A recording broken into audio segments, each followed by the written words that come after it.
इस खास बुलेटिन में आपका स्वागत है और मैं हूं आपके साथ करिश्मा भारद्वाज और आप देख रहे हैं एएनबी न्यूज। भारत में कोरोना का प्रकोप रूप थमने का नाम नहीं ले रहा है, जहां आए दिन मामले में लगातार ये बढ़ोतरी देखने को मिल रही है। बता दें आपको ये कि शनिवार देर रात तक भारत में कोरोना वायरस के नए मामले 2.5 लाख को पार कर गए हैं और यह लगातार तीसरा दिन है जब देश में एक दिन में महामारी के 2 लाख से अधिक ये मामले सामने आए हैं। और इसके साथ ही दिल्ली सहित 11 राज्यों और केंद्र शासित प्रदेशों में ऑक्सीजन सिलेंडर, टीके की खुराक और रेमडेसिविर की मांग भी बढ़ गई है। आपको ये भी बता दें कि दिल्ली के मुख्यमंत्री ने कोविड-19 महामारी की स्थिति को चिंतित करते हुए करने वाला एक करार दिया है कि भारत में कोविड-19 मरीजों की संख्या 1.50 करोड़ और मृतकों की संख्या 1.75 लाख के करीब पहुंचने के नजदीक है। तो वहीं राज्यों की तरफ से हाल ही में बड़े मामलों के रोकथाम और प्रबंधन के लिए उठाए गए कदमों की समीक्षा करने के लिए प्रधानमंत्री नरेंद्र मोदी और केंद्रीय स्वास्थ्य मंत्री हर्षवर्धन ने बैठक की। कोविड-19 की स्थिति से निपटने के लिए जन स्वास्थ्य तैयारियों की समीक्षा करने के लिए बुलाई गई बैठक में पीएम मोदी ने महामारी को हराने के लिए राज्यों में सहयोग का आह्वान किया है और साथ ही उन्होंने कहा कि दवा निर्माण की पूर्ण राष्ट्रीय क्षमता का इस्तेमाल किया जाए। उधर राजस्थान के मुख्यमंत्री अशोक गहलोत ने देश में बढ़ रहे कोरोना के मामलों को लेकर चिंता जाहिर की है। उन्होंने देश में कोविड को लेकर पैदा हुई स्थिति के चलते प्रधानमंत्री नरेंद्र मोदी को राजनीतिक कार्यक्रम, रैलियां और रोड शो पूरी तरह से बंद करने के लिए कहा है। उन्होंने कहा कि देश में हालात बिगड़ते जा रहे हैं, कोरोना जैसी महामारी पर काबू पाना बेहद जरूरी है। अब यह वायरस युवाओं और बच्चों में भी तेजी से फैल रहा है।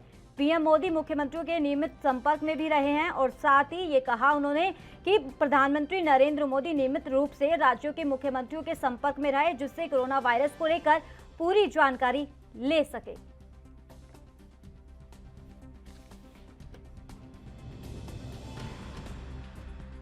भर में कोविड के कारण आंकड़े बढ़ रहे हैं और मृतकों की भी संख्या बड़े पैमाने में देश में बढ़ रही है।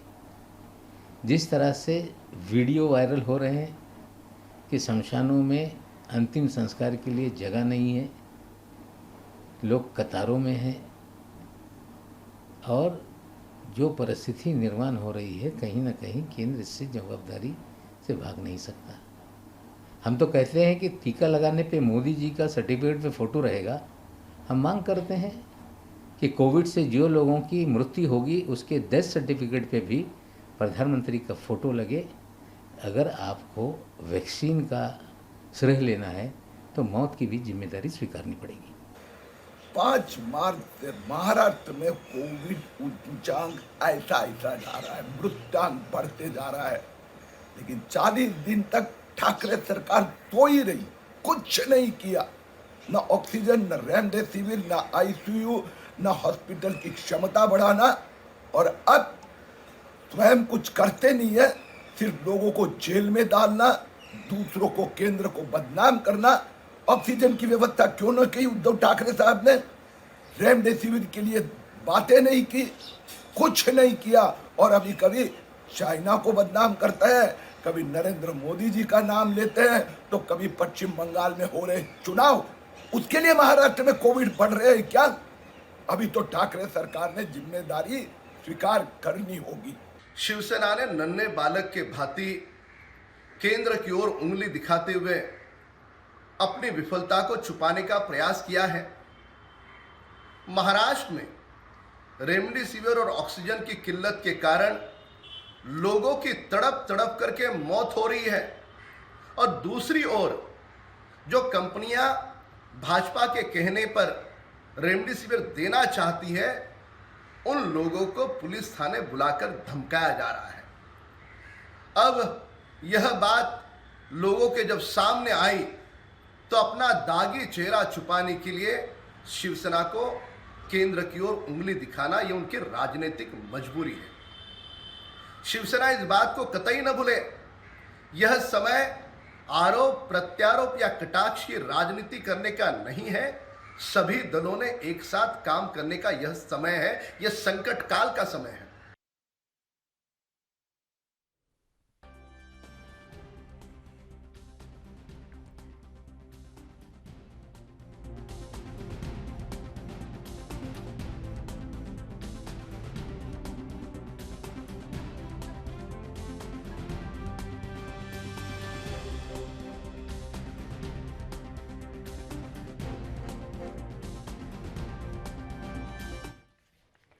तो जिस तरीके से हालात बेकाबू होते नजर आ रहे हैं, तो जो देश में कोरोना अपना पैर पसारना शुरू कर दिया है, तो इसी मुद्दे पे हमारे दो खास मेहमान जुड़ गए हैं। डॉक्टर हैं दोनों, एक RM तिवारी डॉक्टर हैं और दूसरे हैं सरबजीत थापर। सर, आप दोनों खास मेहमानों का बहुत बहुत स्वागत है ANB न्यूज पर। बहुत बहुत धन्यवाद जी, तो RM जी, आपकी तरफ रुख करना चाहेंगे। सवाल आपसे है कि जिस तरीके से हालात बेकाबू होते नजर आ रहे हैं, एक के बाद एक ऐसे आंकड़े सामने आ रहे हैं जो बेहद ही डराने वाले हैं, तो दूसरी लहर इतनी हालांकि इतनी खतरनाक क्यों है जो ज्यादातर बच्चों को इफेक्ट कर रही है? देखिए, दो चीजें हैं, दो बातें हैं। आंकड़े दिन प्रतिदिन मैंने पिछली बार भी और कई बार मैं लोगों से अपील करता रहा कि थोड़ा सा अब जो है हमको कहीं न कहीं रुकने की जरूरत है। अब जो है इसके बारे में सोचने की जरूरत है। हमको जो है कड़ाई के साथ जो भी जो सोशल डिस्टेंसिंग है, जो दूरी बना के रखना है, हैंड सैनिटाइजेशन वगैरह की बात की जा रही है, तो तमाम चीजें जो है कहीं न कहीं रुकना है। लेकिन मैं देख रहा हूँ कि इस तरीके की कोई भी चीजें नहीं हो पा रही, और इम्प्लीमेंट में और बड़े शहरों में तो खास तौर पे हमारे मुंबई और दिल्ली जैसे बड़े जो शहर हैं, वहाँ पे तो बिल्कुल संभव नहीं। और रही बात दूसरी चीज जो है, इसका इफेक्ट जो है, अब ये एक दूसरे तरीके का, ये तो RNA बेस्ड सही है, एक दूसरे तरीके का कुछ डेवलप देखा जा रहा है इसमें, कि इसमें जो है पहले तो हम ये मान के चलते थे कि अच्छी इम्यूनिटी वाला रिकवरी बढ़िया कर जा रहा है, लेकिन अब जो है चीजें इस तरीके की नहीं है। अब खासा बदलाव हो चुका है बीमारी में, रोग में, और ये इससे संक्रमित जो है, पहले तो पिछले साल मैंने अपनी प्रैक्टिस में देखा कि जो कम एज के लोग थे या जो बच्चे हैं, उनमें तो बहुत बिल्कुल हम पैरासिटामोल वगैरह देके और बिल्कुल एकदम रिकवरी अच्छी हो जाती थी और बच्चे वगैरह ठीक हो जाते थे।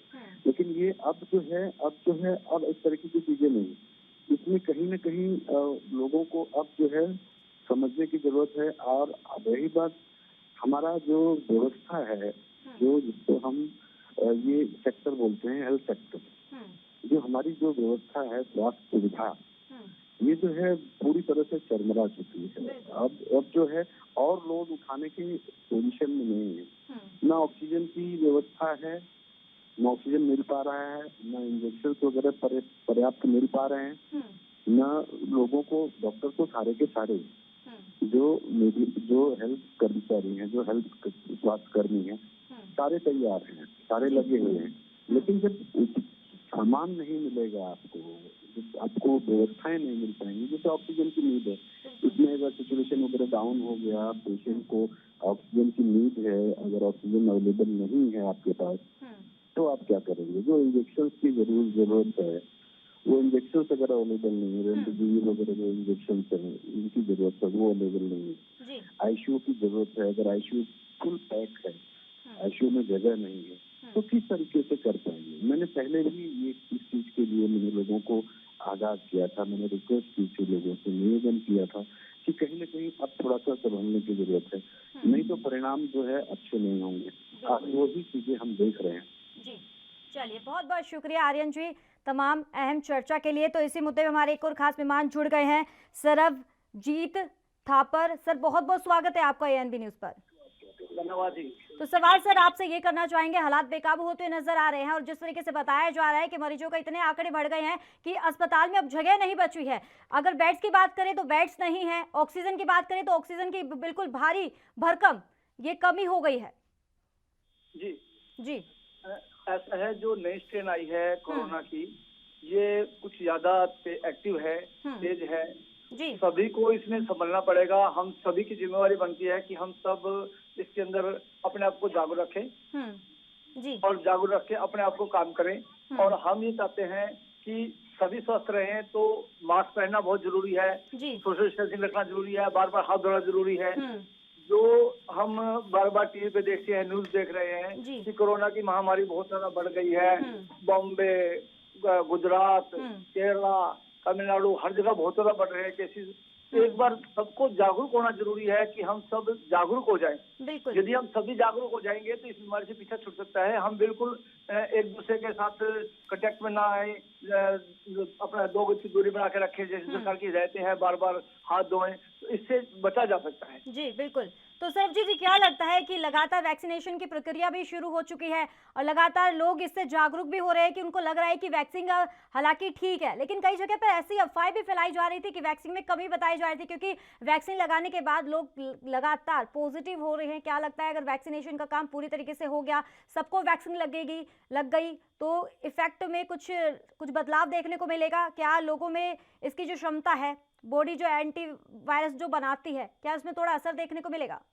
जी जी बिल्कुल जी। ऐसा है। जो ये वैक्सीन है वो पूरी तरह प्रभावित है। बहुत अच्छा वैक्सीन है। हमारे जो कोवैक्सीन, कोविशील्ड जो आ रही है वैक्सीन बहुत अच्छी हैं। जी। और जिसने भी लगा लिया, मान लो यदि जैसा लोग कह रहे हैं अफवाह फैला रहे हैं, तो कोई बात नहीं। यदि किसी को हो जाता है कोरोना वैक्सीन लगाने के बाद भी दूसरी डोज ले ली, उसने दूसरी डोज के बाद हो जाता है, तो इसकी जो सिवियरिटी है वो नहीं जाती।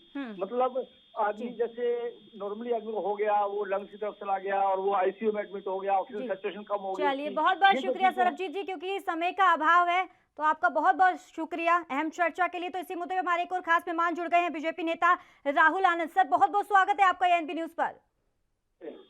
सर, जिस तरीके से हालात बेकाबू होते नजर आ रहे हैं, तो देश में अब कोरोना ने यू टर्न ले लिया है, जो काफी भयानक है ये कोरोना की जो दूसरी लहर है। लेकिन इसी बीच अब सियासत गरमाने शुरू हो गई है।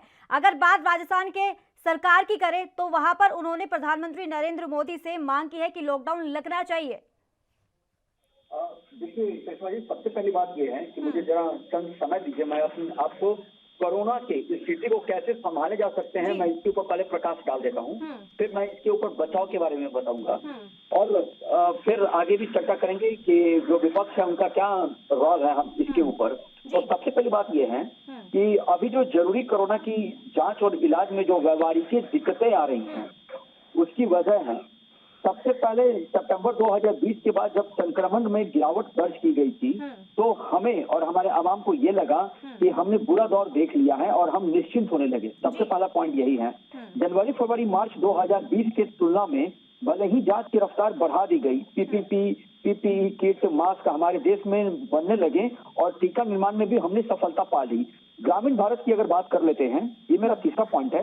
ग्रामीण भारत में आज भी जांच की कमी है। जैसे छत्तीसगढ़ हो, महाराष्ट्र हो, जैसे बड़े राज्य हैं जहां सैंपल को काफी दूर भेजा जाता है। चौथा, इसके अंदर अगर बात करें तो इसकी वजह आरटी-पीसीआर लैब की कमी भी है। और दूसरी बात, अगर पांचवी बात करें तो दूसरे इलाकों में जब संक्रमण फैला और शहर में तो पहले से ही दबाव था तो और लैबों पे अत्यधिक दबाव भी पड़ गया। अगर किसी को हल्की सर्दी बुखार और लोग तुरंत आरटी-पीसीआर कराने में उत्सुक होने लगे, जिन्हें कोरोना का लक्षण नहीं है वो भी टेस्ट करने लगे। हम सबसे जांच का अत्यधिक दबाव पड़ गया और जो आरटी-पीसीआर टेस्ट 24 घंटे में आना चाहिए वो 72 घंटा में चला गया। ये संभालने की स्थिति पर मैंने प्रकाश डाला। अब मैं बताता हूँ इससे बचाव हम क्या कर सकते हैं। अगर बहुत जरूरी हो तो हम आरटी-पीसीआर टेस्ट की तरफ चले।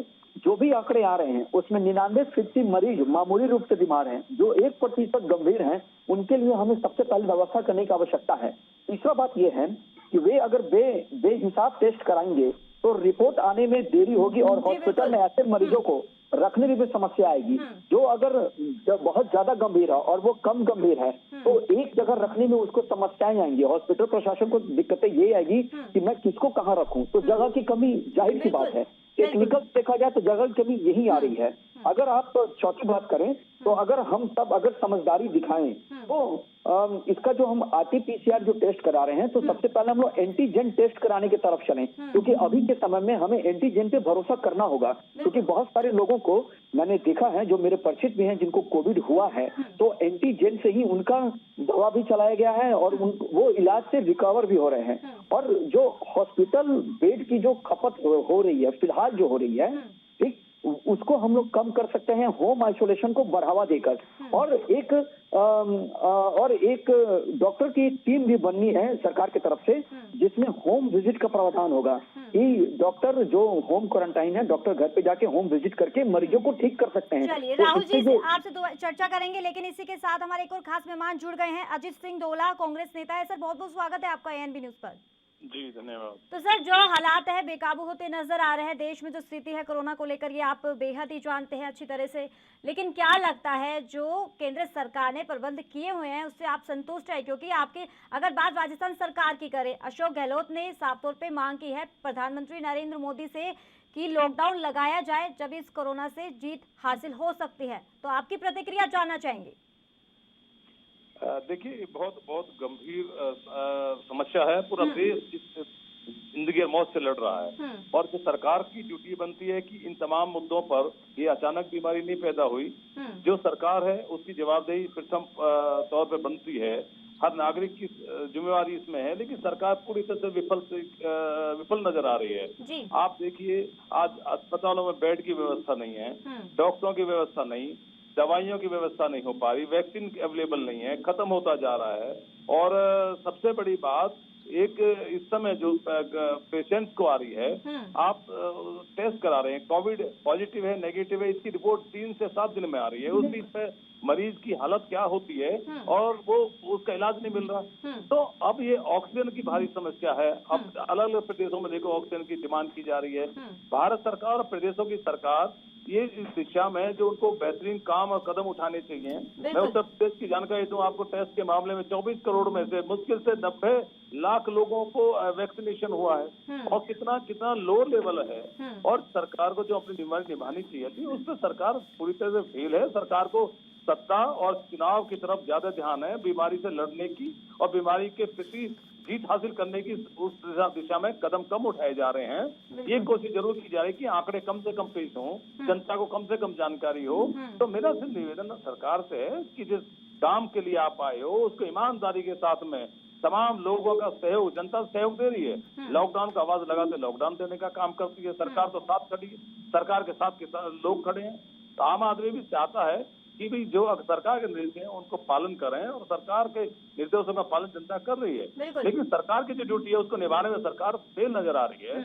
उस दिशा में सरकार को और गंभीरता से कदम उठाने चाहिए। राहुल जी, आप क्या कहना चाहेंगे? क्योंकि आपने हाल ही में भी ये बोला है कि जांच की कमी है, इलाज में भी कमी आ रही है, लेकिन बात तो अब केंद्र सरकार की होती है, क्योंकि तमाम लोगों की एक ही तरफ ध्यान है कि केंद्र सरकार कब हमें प्रबंध उपलब्ध कराए। क्योंकि डॉक्टरों का भी साफ तौर पे कहना है कि हॉस्पिटल में बेड्स की कमी हो चुकी है, ऑक्सीजन खत्म हो चुकी है।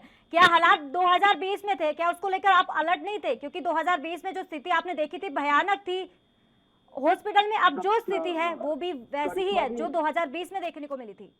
देखिए कृष्णा जी, आपने मेरी बात को शायद आपने मेरी बात को ध्यान नहीं दिया।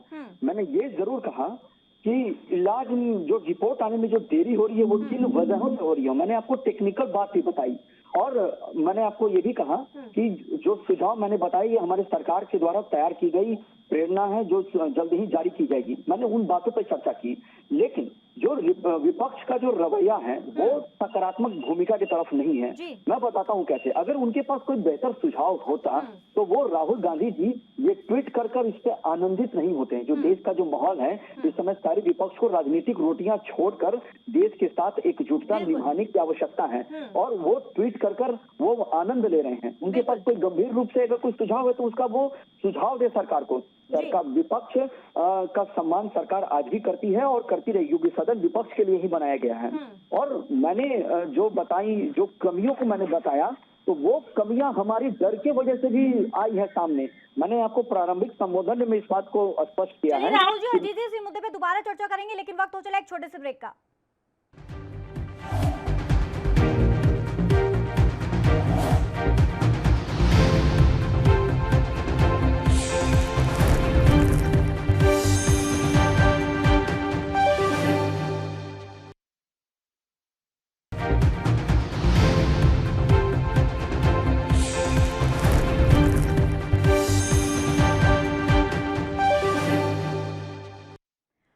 ब्रेक के बाद आपका एक बार फिर से स्वागत है। अब बात कर रहे हैं देश में जो स्थिति है बेकाबू होती नजर आ रही है, और वहीं अगर बात हॉस्पिटल की करें तो वहां की जो स्थिति है बेहद ही खराब है, क्योंकि वहां पर बेड्स नहीं है, ऑक्सीजन की कमी है। तो इसी मुद्दे पे हमारे दो खास मेहमान जुड़े हुए हैं। अजित सिंह दोला, कांग्रेस नेता, दूसरे हैं राहुल आनंद, बीजेपी नेता। राहुल जी, आपकी तरफ रुख करना चाहेंगे। विपक्ष कह रहा है कि अगर आपको लॉकडाउन लगाना है तो लगा दीजिए, लेकिन आर्थिक पैकेज का ध्यान में रखते हुए लॉकडाउन लगाइए। देखिए जी, पहले भी जो अर्थव्यवस्था की मार देखी थी और हमने जो लॉकडाउन किया था, लेकिन सरकार के पास कुछ सुझाव जा रहे हैं जिसमें विपक्ष की भी सकारात्मक भूमिका है। उसमें उनका ये कहना है कि आप 5 दिन रोजगार दीजिए, 2 दिन आप लॉकडाउन कीजिए, और इसमें कुछ जवाबदेही हमारे यहाँ की जनता को भी लेना होगा, क्योंकि जो लापरवाही दिखती है जनता के बीच में उनको भी नजरअंदाज नहीं किया जा सकता है। सरकार वेलफेयर के लिए होती है और सरकार का यह कर्तव्य बनता है अपनी आवाम की रक्षा करना, लेकिन कुछ तय जिम्मेदारियां हमारी भी हैं, जैसे हम मास्क का प्रयोग करें, कुछ दूरी का मेंटेन करें और भीड़ भाड़ से बचे।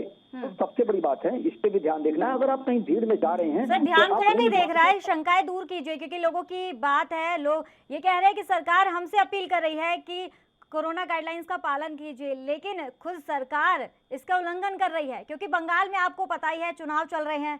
तो दूसरी तरफ उत्तराखंड के हरिद्वार की अगर तस्वीरें देख रहे हैं, वहां पर लगातार साधुओं की भारी भरकम भीड़ में वहां पर कोरोना पॉजिटिव पाए गए थे, श्रद्धालु भी कोरोना पॉजिटिव पाए गए थे। देखिए, हमारी देश की एक सबसे अच्छी संस्कृति ये है कि जब साधु संत किसी भी समाज के को एक दिशा प्रदान करते हैं और उन्हें जब आने वाली स्थिति का आभास हुआ तो उन्होंने पहले ही इस चीज को प्रतीकात्मक के तरफ मोड़ दिया था। ये एक सराहनीय कदम है कोरोना संकट को देखते हुए, और माननीय प्रधानमंत्री जी ने भी उनसे अपील की है इस विषय को लेकर, तो उन्होंने भी इस पे हामी भरी है। ये एक अच्छी बात है क्योंकि उनके द्वारा समाज में मैसेज जाता है, तो उन्होंने एक अच्छा स्टेप लिया है जिसकी वजह से आज वो कोरोना का भारी संकट को टाला जा चुका है। दूसरी बात, जो बंगाल चुनाव की बात है, तो बंगाल चुनाव में जो चुनाव आयोग ने जो गाइडलाइन दिए हैं, कल लोकतंत्र का चौथा स्तंभ मीडिया के माध्यम से मैंने ये भी देखा कि किस प्रकार से रैली में लोग गए थे और कोरोना के नियमों का पालन किए हुए थे। तो ये एक बहुत अच्छी पहल है, ये एक बहुत अच्छी पहल है जिसको मानते हुए हमें कार्य करना चाहिए। चुनाव के दौरान ही राहुल जी, चुनाव के दौरान ही जब मतदान अपना वोटिंग कर रहे थे, वोट डाल रहे थे, लेकिन उसी दौरान ही आपने कोरोना गाइडलाइंस देखी होगी, लेकिन जब रैलियां की जा रही है बड़े बड़े नेताओं के बीच में, तब गाइडलाइंस कहाँ जाती है? देखिए, बड़े बड़े नेताओं की जो बात आप कर रही हैं, अगर आप बात करें हमारे माननीय प्रधानमंत्री जी की ही ले लें, तो जब भी वो रैली का जब संबोधन करते हैं तो उस समय जो वो कोरोना का जो प्रोटोकॉल होता है उसका वो पालन करते हैं। और यही नहीं, उनके साथ जो मंच पे लोग बैठे होते हैं वो भी इसका सम्मान करते हैं। सामने जो जनता रहती है, हाँ मैं उसी पे आ रहा हूँ, सामने जो जनता रहती है उनकी भी जब एंट्री की जाती है रैली ग्राउंड में, तो उन्हें इंफ्रारेड गन से उनका टेस्टिंग करने के बाद, सैनिटाइज करने के बाद ही भेजा जाता है। आपने अब तक भीड़ में कहीं कोरोना पॉजिटिव किसी को नहीं पाया है, ये एक अच्छी बात है। लेकिन सर, वहां पर पश्चिम बंगाल में चुनाव के दौरान ही पॉजिटिव लोग मिले हैं।